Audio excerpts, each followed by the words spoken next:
from Lancaster, Virginia, the latest news and recaps in the world of professional wrestling. Welcome to the Wrestling Artistry Podcast.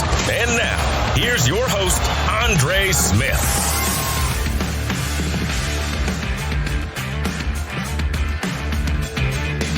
Hello, everyone, and welcome to episode 18 of the Wrestling Artistry Podcast. I am your host, Andre Smith, and today I am going to be reviewing AEW Rampage and NXT 2.0.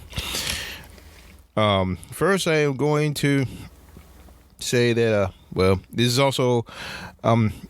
for the people that are viewing the YouTube podcast, don't forget to hit that like. If you like what you see, don't forget to hit that like button and hit that subscribe button. And for everybody else who's listening to the audio version, do not forget to go to Podbean and listen to the episode, download it, and all that other good stuff. Anyway, back to the podcast. I'm going to review AEW Rampage from the Wintrust Arena in Chicago, Illinois. First match of the night was Adam Cole versus Dark Order's Evil Uno. Cole seems to be in a serious mood tonight at this night as he is not playing, starting off with a big boot and just beating down Uno. Uno makes a comeback when he delivers a neck breaker to Cole. Cole comes back with two super kicks and then lowers the boom for the win. Cole gets on the mic demanding respect and says that at the end of the day, he will be the AEW World Champion. I think it's about time he goes for that belt. Speaking of belts, we had the TBS champion, Jade Cargill. Apparently, she has been hearing what some people say about her, that she is very green in the ring. But she says that she's green like money. Anyway, she has a lot of confidence in herself, that's for sure. TNT's champ, Sammy Guevara, goes up against Isaiah Cassidy for the TNT Championship. Sammy has his ribs taped up. Guevara had the advantage most of the match until Matt Hardy executed the side effect to Guevara onto the ring apron. Guevara goes to the GTH, but the ribs just hurt too much. Andrade shows up for more distraction. Cassidy does a swanton onto Sammy's ribs, but only gets a 2 count. Sammy hits a flying cutter for a near fall. He finally hits the GTH for the win. AHFO looks to attack Sammy, but Darby Allin shows up to have his back. As the heels leave the ring, Allin looks at the TNT belts that Sammy has, shows Sammy respect.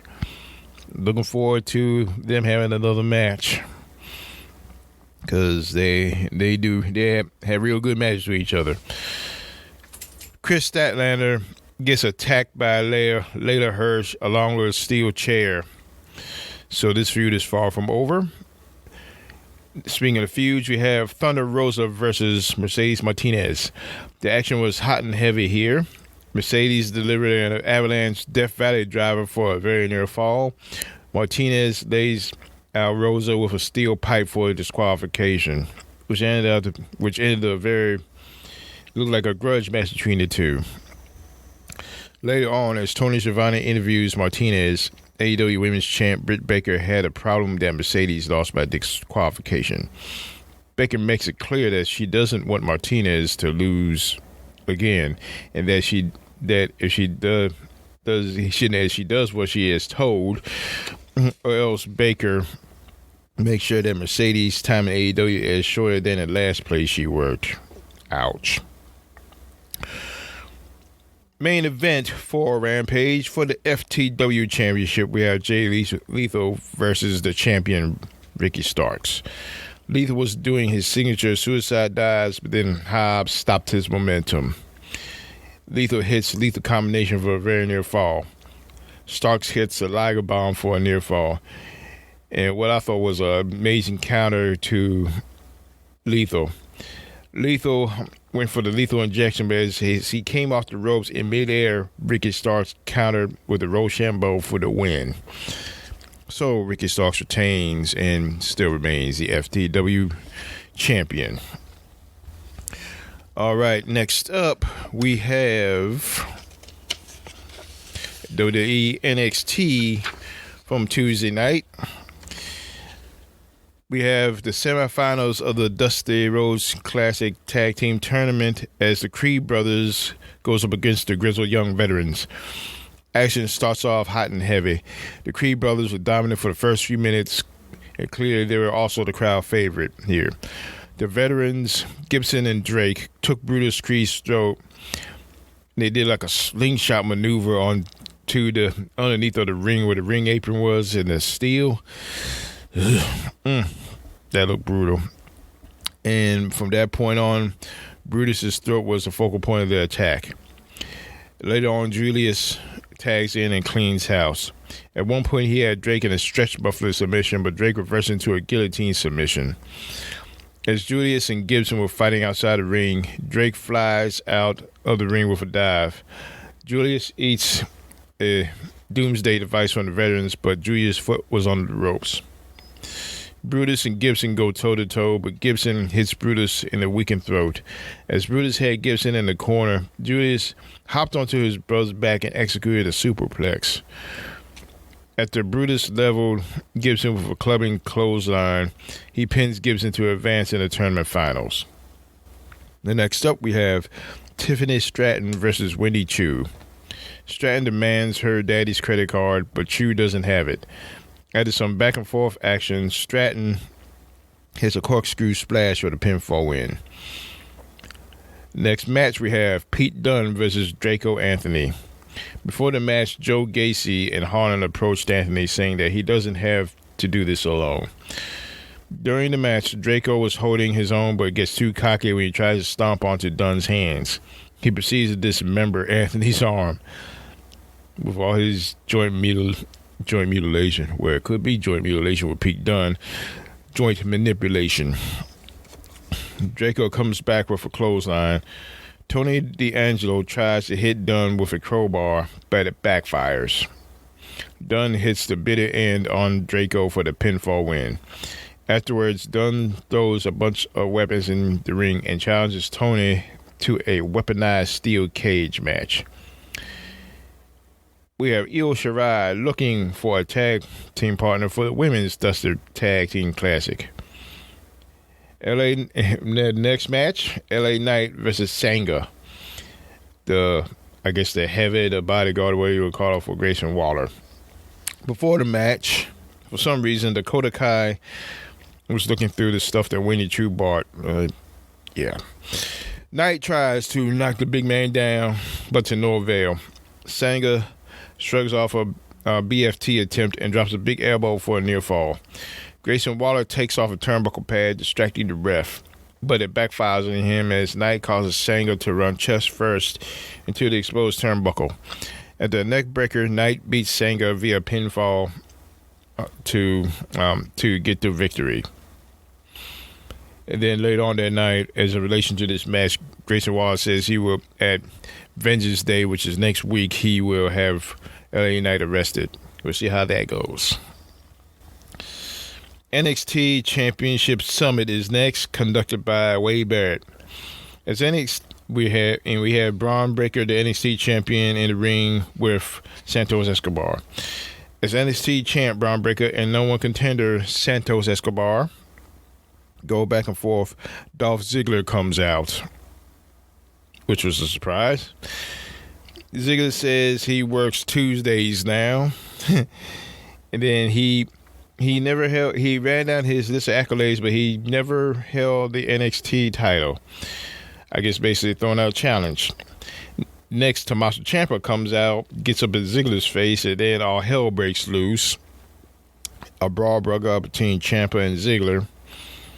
And then Legado del Fantasma jumps Breaker and then puts him through a table. Next match, we have Dakota Kai versus Saray. this had to be Saray's toughest challenge to date. Kai showed plenty of offense, but Saray got the win at the end with the Saito suplex. India Hartwell and Pressure Parada are talking while the NXT Women's Tag Champs, Jacy Jayne and Gigi Dolan of Toxic Attraction, try to stir stuff up between the best friends. The champs end up showing a picture of Indy hanging out with none other than Duke Hudson, which end up ending in a brawl.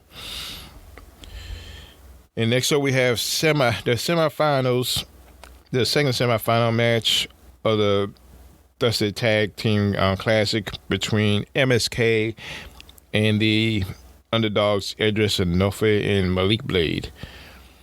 Pretty much even matchup so far. MSK take advantage with some of the double team work, which they are known for. They do some awesome tag team maneuvers. Blade and Enofe take back control soon after.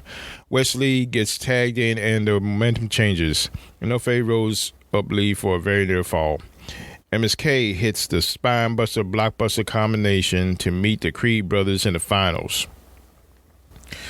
For our main event, we have, for the NXT Women's Championship, Mandy Rose, the champion representing Toxic Attraction, versus Kaylee Ray, longest reigning NXT UK Women's Champion of all time. The match starts off as a fight. The crowd is split between the two ladies. Ray hits a tornado DDT for a near fall. Rose, during the match, amps up the aggression some. Ray executes a moonsault, and after a near fall tries for a submission. Rose reverses it into a near fall. Ray tries to KLR bomb, but Rose counters with a power bomb for a 2 count. As Ray went to the top rope, Jacy Jayne distracted the ref while Dolan pushed Ray off the top rope, causing Rose to hit the running knee to get the pinfall and retain her title. As Toxic Attraction were getting ready to beat down Ray, Io Shirai shows up and cleans house to save the day as the show ends. So my assumption here is that Io Shirai would choose Kaylee Ray as her tag team partner. And if that happens, the rest of the teams in that tag team tournament, I think, are going to be in trouble.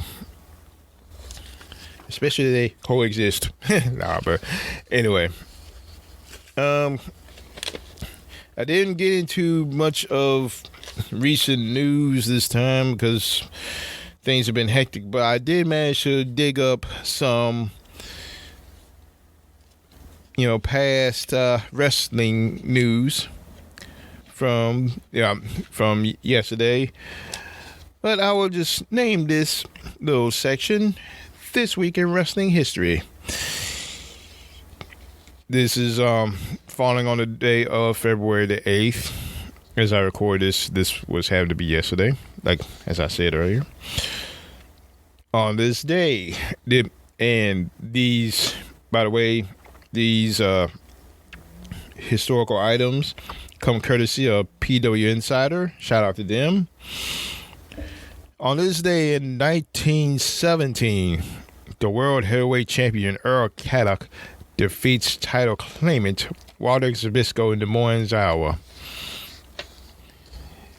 In 1971, the WWF held an event at Madison Square Garden in New York City. So a couple of those results included Blackjack Mulligan defeated Tony Marino. The Gorilla Monsoon fought WWF International Tag Team Champion People Mongo in a double countout.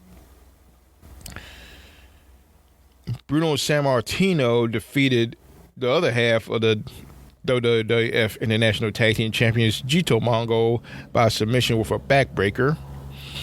And perhaps the most notable event that happened on this day in 1971, WWF United States Heavyweight Champion Pedro Morales pinned WWF World Heavyweight Champion Ivan Koloff to win the title. The way this match went down, Koloff had Morales in a waistlock, with Morales kicking off the top turnbuckle and falling on top of Koloff with both of their shoulders down. The referee began counting, with Morales lifting her shoulder after the 2 count. Bruno Sammartino, whom Koloff had defeated 3 weeks earlier for the title, came out and congratulated Morales after the match. As a result of his winning the world title, Morales' United States title was vacated. I need to do some research on what happened at that. 1975, Ric Flair defeats Paul Jones for the NWA Mid-Atlantic Television title in Winston-Salem, North Carolina, ending Jones' second reign. This was Flair's second ever pro wrestling title. Hard to imagine, right? 1983, Victor Jovica defeats Ric Flair and Cuba Trinidad to win the NWA World Heavyweight title. However, this title change is not recognized by the NWA. That happened quite a few times, quite a bit back then. I'm not sure why. Another subject that maybe I should research. 1986, the WWF held an event at the Boston Garden in Boston, Massachusetts. Couple of the results here. George Steele pinned Tiger Chung Lee after ramming him into the exposed middle turnbuckle. Hillbilly Jim defeated Big John Studd by countout as the Studd hit the ring post. Lanny Powerful pinned Paul Christie with a moonsault. CV Afi pinned Barry over a flying body press. And another notable thing happened here. The Macho Man Randy Savage with Miss Elizabeth pinned WWF Intercontinental Champion Tito Santana to win the title. After Savage hit Santana in the head with a foreign object while Santana had him up for a suplex. Santana continued to defend the title until it aired on television on February 24th, Primetime Wrestling. I want to say back then when they taped wrestling, it was like off kilter with some of the live events, so they had to do adjustments at the time. It's not like it is now where basically everything's instantaneous, but they had a delay back then. 1997, Tully Blanchard defeats Lady Killer in a tournament final in Norfolk, Virginia for the vacant NWA United States heavyweight title. This is my first time on this. Interesting. Beginning his second reign. The title had been vacant since September 1993 when WCW, who had control of the title, left the NWA. Interesting bit of news there. And that's basically all I have right now for this week in wrestling history.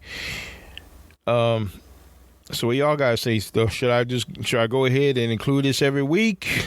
Should I elaborate more on recent events? Or, what y'all think I should do? Personally, I think it'd be a cool idea, but maybe I will include it. Give a break from today's wrestling and stuff. Just, reflect on the past and what led up to, the wrestling of today, or contribute to it. And I guess that'll be it for this week's edition of Wrestling Artistry, the Wrestling Artistry Podcast. And be sure, tonight on AEW Dynamite, Isaiah Cassidy is supposed to be fighting a mystery opponent who's going to be signing with AEW. So be sure to tune in, keep your ears open, and see who that person could be. And now that'll be it for now. Be sure to tune in next week for another edition of the Wrestling Artistry Podcast. And until then, fans, so long for now.